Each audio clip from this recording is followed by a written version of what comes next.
Welcome to Can You Go Home? My name is Paul Farahvar. I'm your host. On this show, we reintroduce people you already know to their childhood home and old neighborhoods where they grew up to find out more about what shaped their lives. We explore their memories, their neighborhoods, and find out if they can go home. In this situation, on this show, you don't know who I am, but we'll find out if I can go home. This is my childhood home. So this is the street I grew up on in Lincolnwood, Illinois. This is actually where I would ride my big wheel for years on the sidewalks here. And then I learned how to ride a bike on the street. I had a $99 Huffy, black with gold. It was amazing. But then we moved to Oakbrook, Illinois, and I found out about bikes like Schwinn's and all the other cooler bikes. And I was like the loser kid because I had this bike. It's so crazy. The day camp was right here, I think. I'm driving towards it. I could be wrong.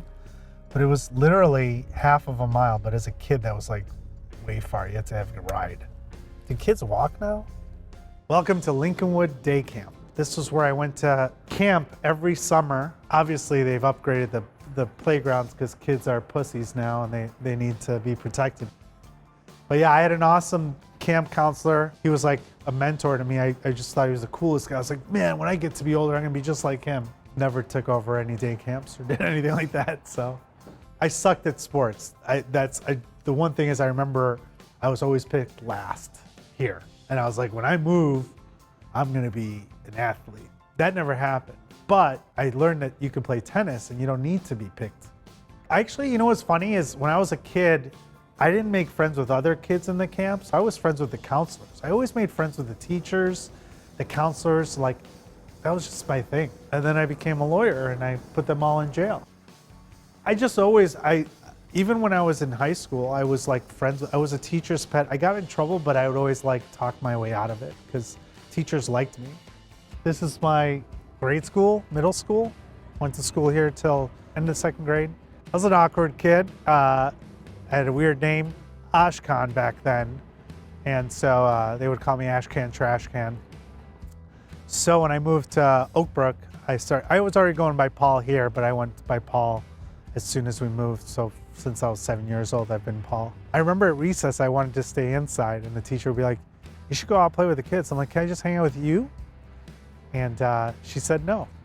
So this restaurant was where we used to come for food as kids. They had great gyros, one of the best places ever. But my brother and his friend Ray used to do stickies here where they would take wet toilet paper, sometimes with soap, and throw it on the ceilings in the bathroom. And then I was about 6 years old when I threw my first sticky.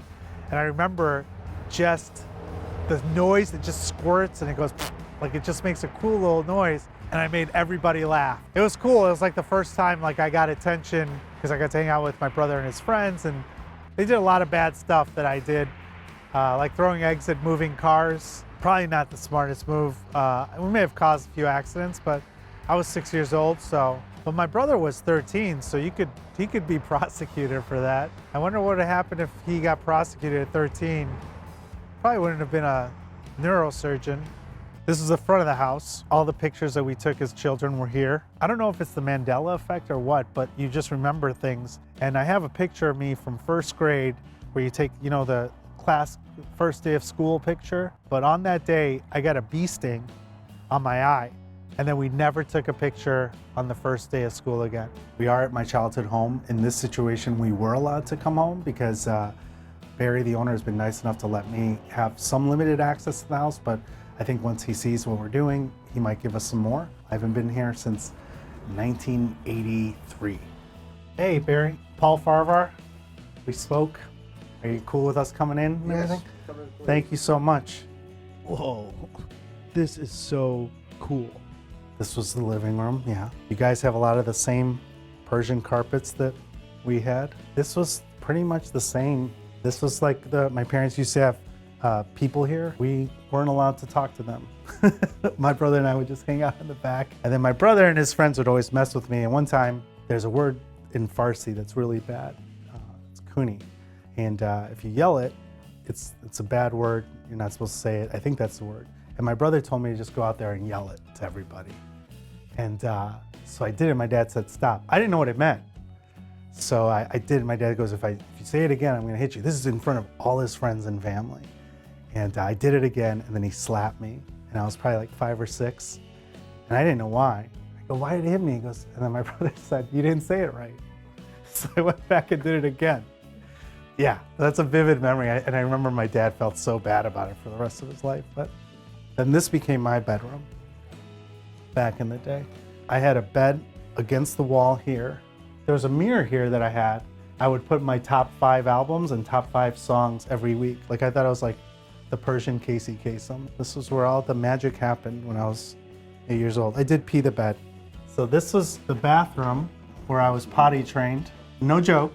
I don't want to get graphic here, but I used to sit on the bathroom the opposite way, like hugging it. And I would have my parents clean me up till I was too old. And then my dad used to give me haircuts in that shower. To this day, he still does that. But we're gonna get to the cool stuff now, because the basement was where all the action was. That's where I hung out, where all my birthday parties were, pin the tail on the donkey, bobbing for apples. There was a bar here and a sink here, and this was like central for all the birthday parties. And this was white wood paneling. Everything my parents put in white faux wood paneling. I remember my birthday parties here. And back then you would invite everybody in your class, even if you didn't like them, because you had to, right?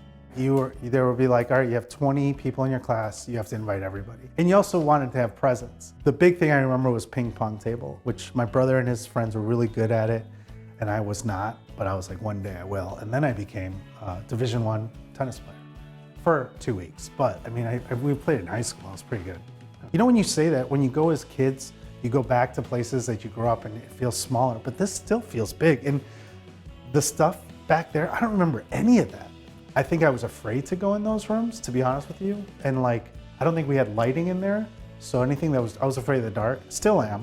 And I think maybe my parents purposely didn't put lights in places so I wouldn't go in those rooms, because they knew I was afraid of the dark and death. No, there still is no lights. All right, I'm a little scared still. Oh, see, this would have been helpful. This definitely wasn't here, because I would party in this room all the time. There's a bedroom back there. Maybe they're doing some crazy stuff in here. So the pool's gone. The swimming contest, it's not gonna happen. The pool took up 90% of the backyard, but it was the best feature of the house. Having an outdoor pool back then was crazy. This is all pretty much the same setup. We had a table over here. There was like a fountain with brick. The only part that was grass was right here. There's like a small little grass section. There was a paved area here where we had patio furniture, where you could sit around here and watch the kids not drown. There was a lot of fear as a child. I think we were taught in the 80s to be afraid of everything. Afraid of the dark, afraid of death, afraid of people taking you. Did you paint this white? Because it was yellow. What do you have against yellow? What's your favorite color, Barry? So these neighbors they had 2 dogs that were loud, and I was scared of them. They were obviously dead by now. This was not this wide. There was something here before, right? Yeah. We had a lot of security because we were Persian, and it was a bad time for us. What happened was the earth subsided. We'll figure out what subsided means later. Today we learned you can go home. I was able to actually go into my house that I grew up in as a child and see the different areas that I grew up in and different memories from my childhood. So to answer the question, yeah, you could go home. At least I could.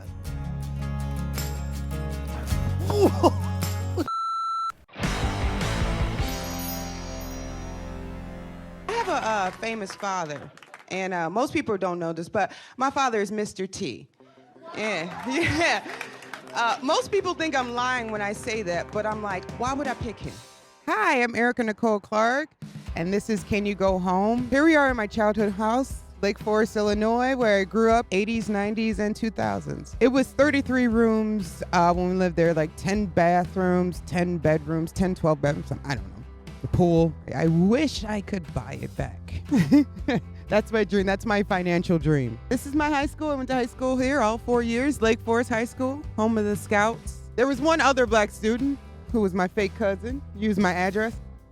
This is a route to ditch school. Okay, so when you're on lunch break, you're allowed to be in this front area. So students kind of like hide behind a tree and smoke a cigarette or whatever. So I almost didn't graduate because I ditched like 65 days. We would get detentions. I wouldn't go to the detention. And so then the punishment was you can't walk in graduation. So I was like, okay. So then I was just like, well, I got to tell my mom. And my principal was like, you don't have to tell your mom. My mom was kind of crazy. I used to live in the South Loop on 12th and Michigan. In a condo? Yeah. So was it a big adjustment for you when you moved from a condo in the city to Lake Forest? Yes. It wasn't that strange. I remember because I came to school and the first day of school, this girl, Amanda Alpert, who I'm still friends with, she was like, oh, hey, what's up? And sit with me. And I sat with her and we're talking at lunch and she said, guess what? There's going to be another black girl here probably. And I said, why? And she goes, because did you hear Mr. T just moved here? And I'm like, yeah. And I'm just like, it's my dad. And she's like, what? And I was like, don't tell anybody. And then we went outside for recess and every fucking kid She was told around everybody. me. Yeah. So we are at the Lake Forest beach. This is where you had your first kiss, Erica? Yes. Literally, like right here. So all the memories you have at the Lake Forest beach are positive, I assume? Yeah, drinking. Not in 6th grade. Not in 6th grade, in high school. God. But this is my first kiss. Like literally, we're underneath this pavilion for the whole party. I was scoping him out. He was a very, very good guy. My parents, my whole family liked him a lot. He used to always stop by our house, riding his bikes and stuff. But no, nothing ever happened. We're going to your childhood home that you moved in when you were in 4th grade, right? Sir? Yep. When was the last time you were at that house? Last time it had to be like 2008. It's been a while since you've been there. I'm just curious to see what they've done. Like I saw it when they were renovating it, but it wasn't complete. There was a thing called the Lake Forest Massacre that happened in 1987 when your dad chopped down allegedly up to 100 trees on his own property, and it became like headline news not only in Chicago but all over the country. What was it like for you as a kid when that was happening? Because the media was at your house all the time, right? Yes, every day. Yeah, there was protesters. A lot of protesters, yeah. Helicopters over. You Google it, like there's still people angry about it. Angry. Do you want the truth, or What you're allowed to say by law. some dudes jumped over our fence when we first moved there? First couple months we were there. To invite my sister to a party. Like they were throwing rocks at the window and they were drunk. But my dad was home and he didn't see them till like the last second. So my dad was like, if these trees weren't right here, I would have saw them. So my dad got his brothers and they cut down like 2 or 3 trees, right? And then our neighbor came over and was like, you can't cut down trees. This is Tree City and blah, blah, blah. Like she just came over and my dad was like, While it was happening, yeah, like while he was cutting these chainsaws. and she's like, you can't do that. This is, and my dad's like, I can't. My dad wanted actually, like, Oh yeah. why do you put the mic up?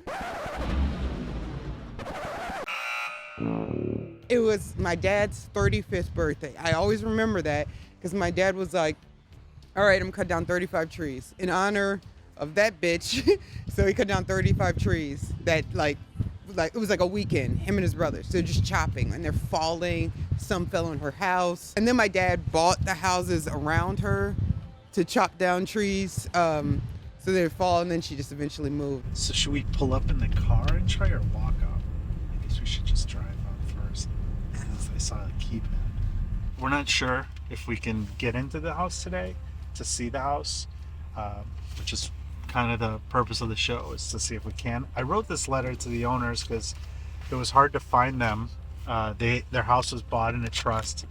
There's public records of when people buy a house, and theirs was private. I called him, the number I was able to locate, and I emailed his wife on LinkedIn. And then he did call me back, and he said he would get back to me with an answer. We never heard back. But it's the day of the shoot, and so we're gonna try and and sweet talk our way in. There's a keypad, so we're gonna go, and between both of us, I'm a persuasive former lawyer. I'm embarrassed for Paul. I feel uncomfortable for Paul. You feel embarrassed for me? Yes, because I feel like they're gonna be like, no, Paul, we can't do it. Or they just don't answer, I guess. But Right. Oh, I feel embarrassed for Paul. director who? Just call. Don't. What is a director? I don't know. Maybe it's different people in here. I don't know. Oh, I'm so embarrassed with Paul.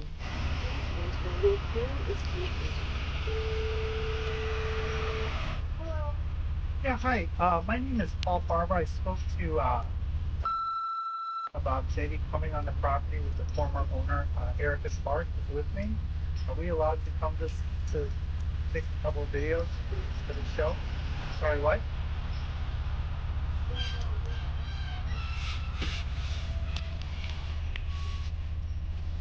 Oh, the door just opened.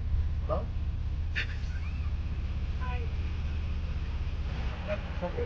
I'm having trouble hearing you. I'm so sorry. Why did they open the gate if they weren't letting us in? I don't know. Did she say no? She said no, I thought, but the Yeah, gate that's opened. what I said. That's what I thought. Yeah. Should we just try them? Well, she Oh, said, boy. no, don't Yeah. do that. She said no. Well, why would she open the gate? What did you hear? I couldn't hear enough of anything I'm sorry, from What did back you here. hear? A definitive no. Right. Okay. I'm not crazy. Let's all I'm go not- with it. But did she say in the house, or did she? Why did they open the gate then? Why don't you call them back, Paul? Call her back home. Oh, I can't. I can't. Paul's gonna get her. Oh. I heard a definitive no as well. I know, but the gate opened. Right. She's not gonna pick up the phone again. Should What's we the just worst- go in? What's the what's the worst thing worst to happen? Let's get off the property. I mean, call the police, anything. Or Shoot. close the the gate gate on it? and lock us in here. Yeah. But she's not answering. So why did she open the gate? She got a mistake in Well, it's still open. that. Right. This is the exact same one we had. They did not change anything. So when you pull up to the gate, it's gonna open. What back if we for just you. say we're sorry? We thought you opened the gate for us. What do you say? You are in this car. You must know. Oh, okay. And do a quick lap. I don't know. Okay. This looks like us going to jail. Don't take too long because they can't see him back there videotaping, right? Oh my Any So- memories of this? God. That? Yeah, of course. Those people have lived there forever. That's my Can I do parents' a bedroom. U-turn there? Yeah, no, you have to go all the way up to the house and make a U-turn. Ooh, I feel bad for you. I wish What I am was I in the back supposed to seat. do? I don't know. Just turn around. These are the maid's quarters, and then that's the main house. Okay. Okay. You see what I'm saying? Where it's Sure. shaped like an L. Yeah, so this is my parents' house. So up there is my parents' bedroom, and that's in there. This is. Yeah. And they've got these trees to block off everything. Were they there before? these They were trees? chopped down. They were Oh, there okay. before, and then my dad chopped them down. This is where I lived in high school. What do you mean you live there? So my dad bought this house Uh huh. for his brothers. Right. And then he got in an argument with his brothers. So it was just an empty house sitting there. Okay. So my sister was like, Dad, can I move in? My dad was like, oh yeah, sure. And then I was like, well, can I move in? Like with her. So I was like 14. You could still see my parents' house. So they Yeah. could easily walk through the backyard. So they thought, oh yeah, so we still have an eye on you, Erica. But it's like, no, you So if you had parties, you just turn the lights off or something. I just have part. Oh. This is. Hello? Hello? Hello? Hello, this is the National Police and Trooper Association. We're calling to let them know the new drive is underway. Like always, your support will go to representing They're the raising needs of money. law Oh. enforcement. I thought it was a police. No. Did you really? Oh, The God. police do not call you. We got a drive-through, a really quick drive-through. I wish we would have seen more. I would have liked to see my own bedroom. But Yeah, no, it's nice. I'm sure one of these days we'll get back in. Are you disappointed? I figure people are very private up here. I don't think I told you this. My mom wanted to buy the house before she even looked inside, which is like technically what just happened to us is what happened to my mom. Like the house went on sale, but the people weren't there or the agent wasn't there, so we drove past it, but my mom was like, I want it. When they were going back and forth with the offers, she broke into the house with her friend to show her it. Like, oh, I'm gonna get this house, I'm gonna get it. Yeah, my mom. Broke in? What do you mean? She broke, like, Statute of limitations, it's rotten. It's okay. It's over 20 years. broke in, took a rock, smashed a back window, lifted it up, because nobody was living in the house. So, and lifted it up and came in, and my mom was like, I'm gonna live here. They're gonna, yeah. And she got it. Never in my life, not a week went by that there wasn't something outside for my dad. He would mow the lawn up here. Himself? Yeah, himself. So like people would stop and like so there'd be all this traffic of people stopping. Yeah, that's how we met Mr. T. Yeah, because Michael Jordan stopped and was like, I know you're not mowing your own lawn. Like what the And so yeah. So, but yeah, people would stop and be like, hey, T, he don't know riding mower. But he liked the attention, maybe. But then he'd always be like, oh, please, please. It's like you have a neck full of gold on and a mohawk and a riding lawnmower, and you want people to just, oh, keep it going, keep the traffic going. Like, oh, okay. All right, whatever. So on this show, we were not able to go home. Oh, that's all right. We tried.